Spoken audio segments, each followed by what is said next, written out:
ஹமாஸால் பழித்தீர்க்கப்பட்ட Israel commander. 14 மாதங்களுக்கு பிறகு உண்மையை ஒப்புக்கொண்ட இஸ்ரேல். உலகை திரும்பி பார்க்க வைத்த புகைப்படம். கடந்த 2023ஆம் ஆண்டு அக்டோபர் 7ஆம் தேதி ஆக்கிரமிப்பு இஸ்ரேல் மீது ஹமாஸ் திடீர் அதிரடி தாக்குதலை நடத்தியது. அன்றைய தினம் ஒரு புகைப்படம் உலக ஊடகங்களில் வெளியாகி பரபரப்பை ஏற்படுத்தியது. எரிந்து கொண்டிருந்த இஸ்ரேல் டாங்கி மீது அமர்ந்து பாலஸ்தீனியர்கள் ஆரவாரம் செய்யும் காட்சிதான் அது. அந்த புகைப்படத்தில் இடம்பெற்ற டாங்கியில் இருந்தவர்தான் கேப்டன் ஓமர் மேக்சிம் நியூட்ரா. இவர் இஸ்ரேல் ராணுவத்தின் டாங்கி பிரிவு பிளாட்டூன் கமாண்டராக இருந்தவர்.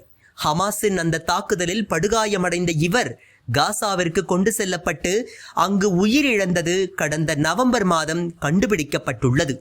அந்த தகவலை இஸ்ரேல் தற்போது வெளியிட்டுள்ளது. தற்போது அவரது உடல் காசாவில் ஹமாஸின் வசம் உள்ளது.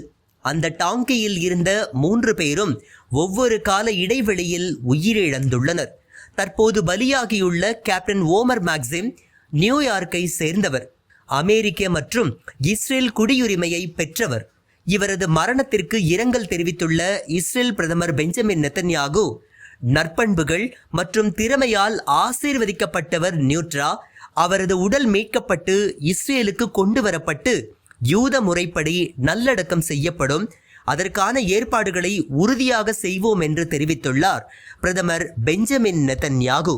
இந்த வீடியோவை உங்களுக்கு வழங்கியது www.aliaonlinestore.com. இந்த இணையதளத்தில் நீங்கள் ட்ரை ஃப்ரூட்ஸ், நட்ஸ், அதே மாதிரி குழந்தைகளுக்கு தேவையான டாய்ஸ் உள்ளிட்ட பல பொருட்களை நீங்கள் வாங்கிக்கலாம். ஒரு தடவை இந்த இணையதளத்தை விசிட் பண்ணி பாருங்கள்.